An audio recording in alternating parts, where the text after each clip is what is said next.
Eines Tages, als die Avdulais im Wald auf der Suche nach Brennholz unterwegs waren, entdeckten sie ein unerwartetes Wunder.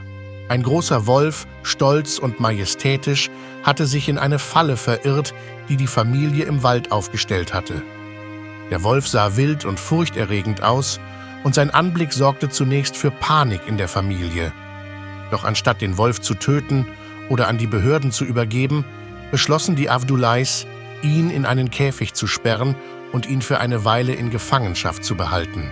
Die Dorfbewohner waren verblüfft über die Kühnheit der Familie und die Tatsache, dass sie ein gefährliches Raubtier auf ihrem Hof hielten.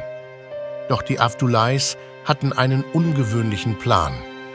Anstatt den Wolf zu füttern, wie es die meisten Menschen erwartet hätten, schoben sie stattdessen einen alten Esel in den Käfig.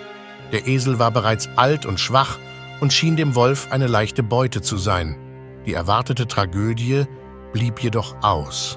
Der Wolf und der Esel teilten sich den engen Raum und verbrachten eine ganze Woche zusammen im selben Gehege. In dieser Zeit berührte der Wolf den Esel nicht einmal.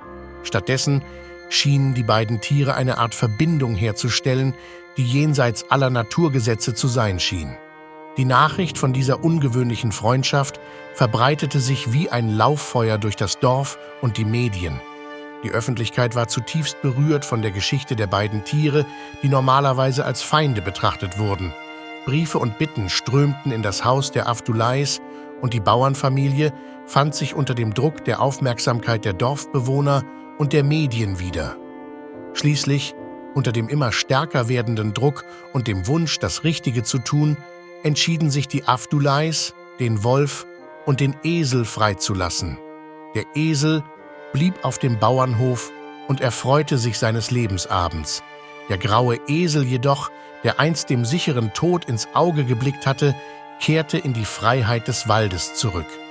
Aber die Geschichte hörte hier nicht auf. In den folgenden Tagen und Wochen tauchte der Wolf immer wieder auf dem Hof der Avdulais auf. Er suchte den Esel auf, der ihn in der Vergangenheit begleitet hatte. Die beiden Tiere hatten eine einzigartige Bindung entwickelt, die selbst die klügsten Köpfe im Dorf verblüffte.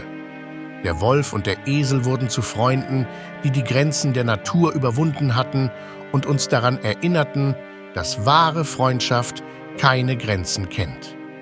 Liebe Freunde, wenn euch das Video gefallen hat, setzt ein Like und abonniert den Kanal.